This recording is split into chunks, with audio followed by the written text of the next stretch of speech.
It's been 2 years since George Floyd's life was taken from him at the hands of a police officer, and the pain for many is still just as real now as it was in 2020. It feels like just yesterday, all over again, as the day hit, and it brings back all those memories and opens up all those wounds. Danielle James brought flowers to Pioneer Courthouse Square in downtown Portland, a site of one of the many protests following Floyd's death.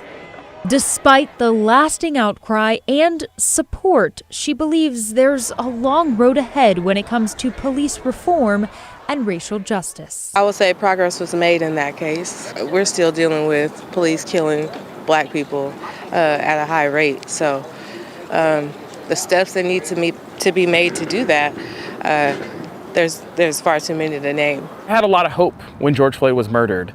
Racism and racial injustice was getting headlines on a daily basis, and we saw a lot of folks take action. Cameron Whitten is founder and CEO of Brown Hope, a racial justice nonprofit, one of several doing the work locally. So we create spaces, resources, and opportunities for Black, Brown, and Indigenous people to come together and heal from the traumatic impacts of racism. He too believes though progress has been made, the work to make real change is far from over. What we called for in 2020, many activists, many allies, we called for a real transforming of how we do public safety, and we're not there yet. Injustices persist, racial inequities still very much present. 2 years later, we still see Black folks dying every day, whether at the hands of police, whether in hospitals, whether because they lost housing or employment. We have Black folks who every single day,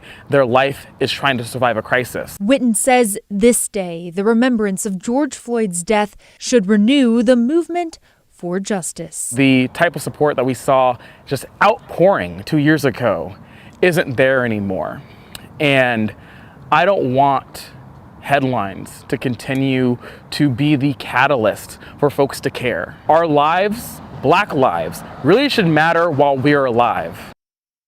And Whitten says a big part of that work is continuing to address police reform and accountability. He said he's grateful for some of the changes made locally, such as PPB's Police Oversight Board, but he believes the public safety system needs to be completely overhauled.